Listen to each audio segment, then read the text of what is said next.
Sir ये क्या हो रहा है? अब ये खबर ये चल रही है कि जो हमारे फॉर्मर एम्बेसिडर अब्दुल बासित साहब हैं, उन्होंने इंटरव्यू किया एक और फॉर्मर एम्बेसिडर जमीर अकरम साहब। उन्होंने ये कहा कि जो इंडिया के प्राइम मिनिस्टर नरेंद्र मोदी साहब हैं वो आने लगे हैं अगली टर्म में, और बहुत इसको एक वो जैसे बहुत खौफ है इस चीज का।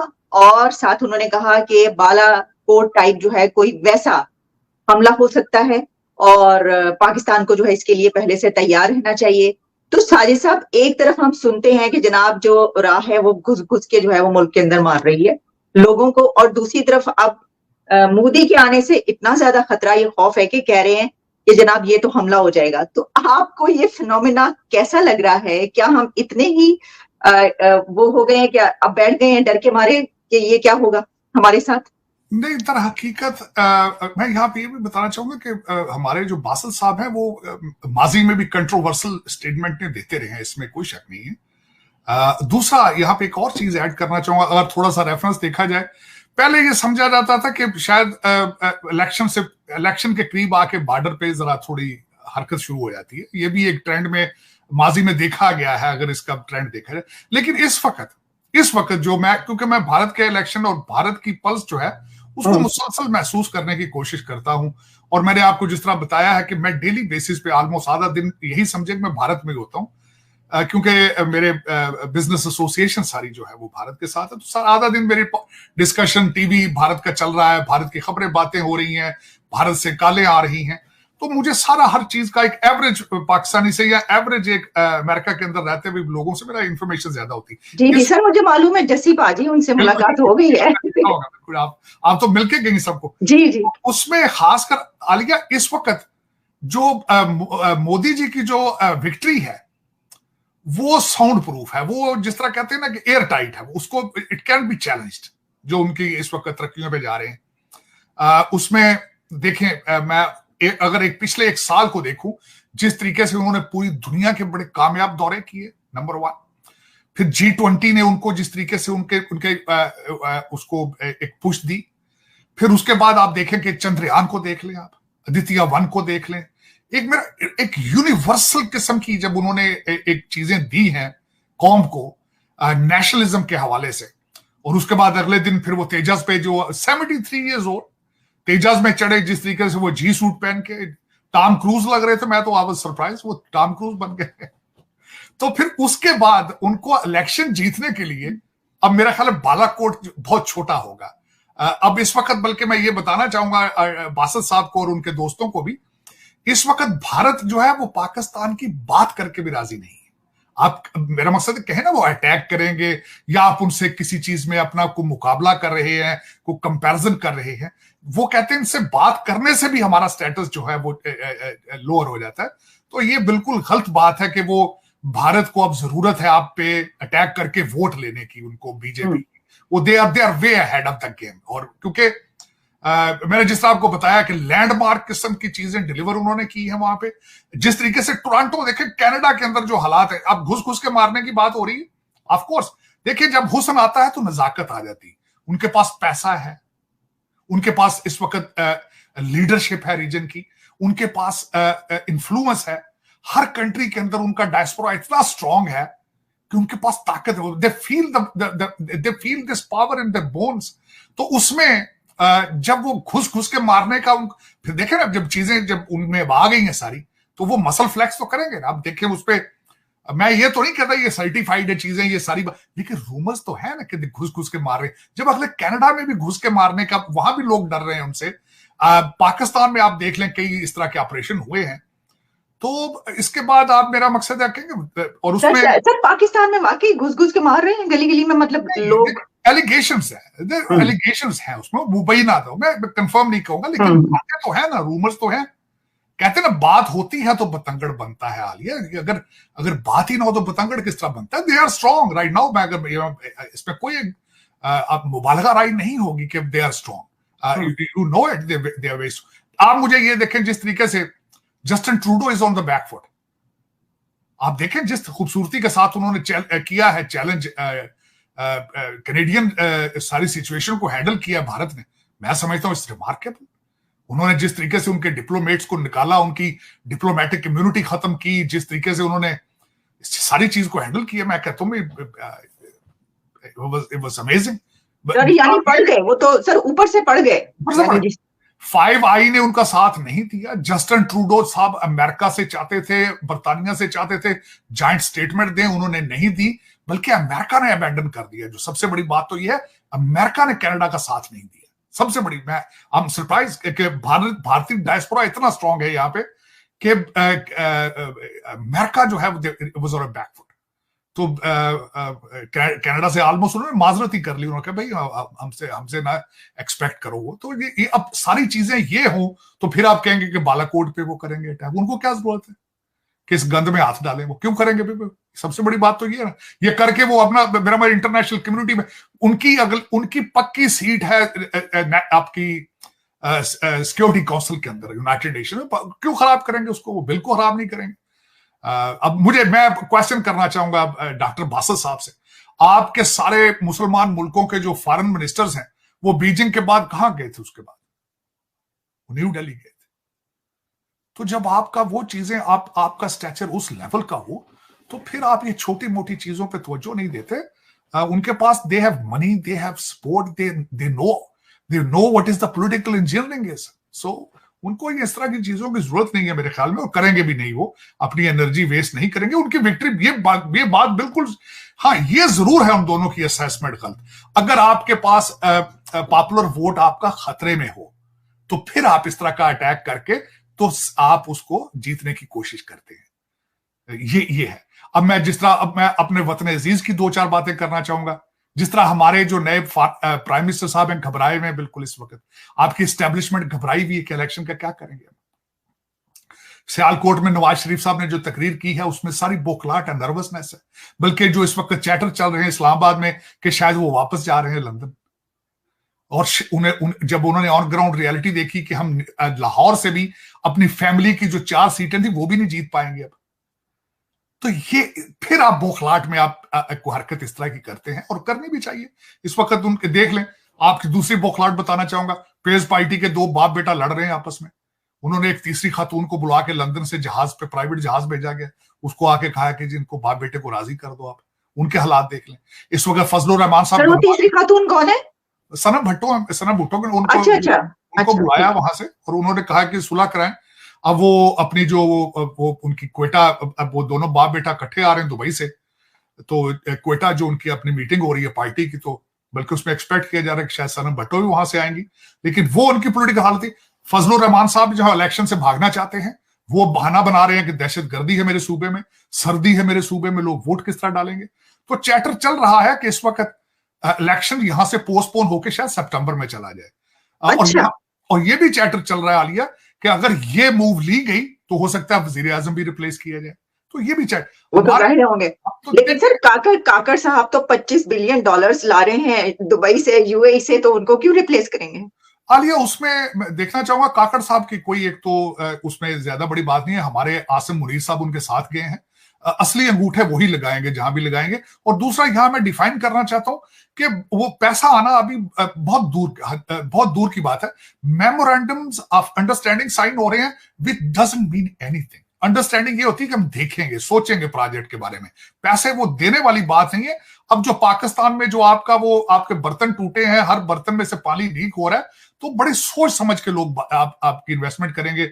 MBS साहब हैं, उन्होंने आके एक दफा तो नारा लगाया था रिफाइनरी का, लेकिन बाद में वो बैकआउट कर गए हैं। अंडर गिवन सर्कमस्टांसेस बिजनेसमैन पैसे लेकर भाग रहे हैं पाकिस्तान से। आपकी ख्वाहिश अगर लोग लेकर आए, पहले आप अपनी चीजों को इंप्रूव करें, उसके बगैर नहीं है। और मैं जो खुद बिजनेसमैन हूं, बिजनेसमैन कभी भी कहीं पैसा नहीं लगाता जहां पे लड़ाई झगड़ा हो रहा हो, जहां रेडिकलिज्म जोर पर हो, जहां हर बच्चा जो बार बार दिन में 4 दफा कह रहा हो कि मैं जिहाद के लिए तैयार हूं, मैं जिहाद के लिए तैयार हूं। तो फिर लोग सोच के करते हैं। या तो यूएई वाले यहाँ पे कोई जेल बनाना चाहते हो, थाना बनाना चाहते हो, या यहाँ पे कोई सिक्योरिटी की चीजें बेचना चाहते हो, तब तो शायद मैं मान लूं बातें। वरना कोई, आप मुझे ये बताएं अंडर गिवन सर्कमस्टांसेस कौन सी ऐसी चीज है यहाँ पे कोई भी फॉरेन, आपने $2 बिलियन की लगाई है PIA फॉर सेल, कितने कस्टमर आ चुके हैं? कोई नहीं। आप अपनी हर चीज, स्टील मिल, हर चीज आपने फॉर सेल लगाई है, कौन लेना चाहता है उसको? पाकिस्तान से पाकिस्तानी भाग रहे हैं पैसा लेके, आप कहते हैं कि जो फॉरेनर है वो पैसा लेकर वहां आ जाए। पहले लॉ एंड ऑर्डर ठीक करें, अपनी अदालतों के हालात देखें। आप, आपकी 3 अदालतें जो है, सुप्रीम कोर्ट है, इस्लामाबाद हाई कोर्ट और लाहौर हाई कोर्ट है, ये मुसलसल पिछले 4-5 साल में सिवाय सियासी फैसलों के और कोई केस देख ही नहीं रही है। आपका क्या ख्याल है, दुनिया के सारा कुछ देख नहीं रही है? आपका क्या ख्याल है, लोग जो अमेरिका में, लंदन में बैठे हैं, वो देख नहीं रहे कि पाकिस्तान के हालात क्या है? यहां से तो लोग पैसे लेके, मलक रियाज साहब भाग गए हैं, आपके वो मुनस सलाई साहब भागे, कई सारे पैसे लेके भाग रहे हैं, जिसका हाथ चल रहा है वो भाग रहे हैं। आपके अफसरान जो है वो भी सारे बुखलाट का निशान है। टोरंटो में प्रॉपर्टी सारी जो है आपके सारे अफसरान ले रहे हैं, आपकी एस्टेब्लिशमेंट खरीद रही है। लंदन में ये तो सर आपको पता है किताबें छप रही है, नहीं तो लोग कह रहे हैं असली नहीं मानते। नहीं, वो देखें, पाकिस्तान के अंदर एक ये बात है, मैं आफरीन है मेरे मुर्शद ने उस पर बहुत काम किया है, और उससे पहले एस्टेब्लिशमेंट ने भी बहुत काम किया है, जिनको कहते हैं कीबोर्ड वॉरियर्स। लेकिन मैं उनको कीबोर्ड वॉरियर्स नहीं कहूंगा, क्योंकि उनको तो कीबोर्ड के स्पेलिंग भी नहीं आते। उर्दू में सारा दिन बैठ के उनको जो असाइनमेंट दे दी जाती है उसके पीछे पड़ जाते हैं। अब देखें, जब बात की जाती है, कहते हैं मुर्शद ठीक सी पीरनी पैड़ी सी। मुर्शद कहते ठीक सी, कहते मुर्शद ने आज तक करप्शन की थी नहीं, करप्शन तो सर जो पीरनी करांदी सी।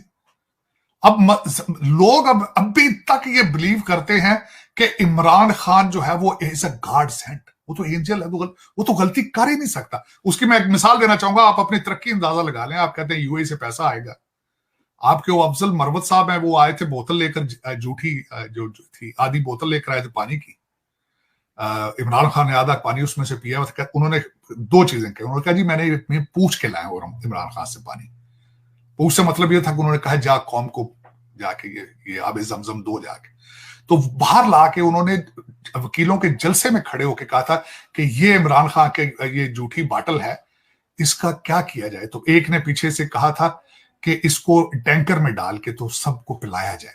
तो पीछे से एक और मेरा जो पढ़ा लिखा वकील था, जो ज़हनी तौर पर जाहिल है, उसने कहा था नहीं, इसको पाकिस्तान के दरियाओं में डालो जाके। जबरदस्त। देखे ना सर क्या फार्मूला चल रहा है सर। अगर ये आपकी स्टेट ऑफ माइंड हो तो आप कह रहे हैं कि यूएई वाले और दूसरी दुनिया जो है वो। और साजिद साहब सर क्योंकि देखिए आप भी अमेरिका में बैठे हैं इस वक्त, मैं भी अमेरिका में बैठी हूँ। यहाँ पर जब क्लिंटन साहब के साथ कोई वाकया पेश आता है तो बीइंग अ पब्लिक फिगर वो माफी मांगते हैं अपनी बेगम से भी और अपॉलॉजी करते हैं पूरे अमेरिका से भी। पाकिस्तान में जब कोई ऐसा सिचुएशन होती है, वो गलत हो या सही हो, लेकिन उसमें होता क्या है, औरत पे इल्जाम आ जाता है ये गलत है, इसका कैरेक्टर सही नहीं है, ये इसने जान के किया है, ये ऐसा है नहीं, ये गई क्यों, इसने किया क्यों। जबकि यहाँ पर मतलब ये, अब आप मुझे बताएं कि ईमानदार कौन है, फिर ऑनेस्ट कौन हुआ, यहाँ के लोग या वहां के लोग। देखें आलिया, मैं अमेरिका में रहता हूं और मैं आपको गारंटी कर देता हूं कि यहाँ पे जितनी फ्रीडम ऑफ रिलीजन मुझे और या आपको है, आपको इतनी freedom of religion Saudi Arabia में भी नहीं। और मैं यहाँ पे 3 बच्चियों का बाप हूं, मेरी 3 लड़कियां। जितनी यहाँ पे औरत सेफ हो सकती है अमेरिका में, दुनिया के किसी मुल्क के अंदर नहीं हो सकती। जो कुछ मैंने इस्लामिक लॉ पढ़ा है, मैंने सारी जिंदगी पढ़ता रहा हूं इन चीजों को, मुझे इस्लामिक हिस्ट्री का भी शौक है, दूसरी कई चीजों का शौक है। जो चीजें इस्लाम ने बताई हैं वो सारा कुछ यहाँ हो रहा है इंसानों में, इंसान कर रहे हैं। मैं इनकी 100% चीजों से एग्री तो नहीं करता, मुझे पता है आपके सुनने वाले कई मेरे बच्चे जो हैं वो इसको दूसरे रंग पे ले जाके कहेंगे वल्गैरिटी है यहाँ पे। आप वो लो क्लास अमेरिकन की, आप ड्रगीज की बात करेंगे, मैं पढ़े लिखे लोगों की बात कर रहा हूं। जितना मैंने इंसानियत के लिए दर्द यहाँ पे देखा है, मेरा ख्याल है मैंने दुनिया की किसी कंट्री में नहीं देखा। और दूसरा उसमें जो चीजें आप यहाँ पे सोशल सिक्योरिटी सिस्टम जो इस वक्त है, हजरत उमर ने इसकी फाउंडेशन रखी थी सोशल सिक्योरिटी सिस्टम की, अफसोस के साथ है।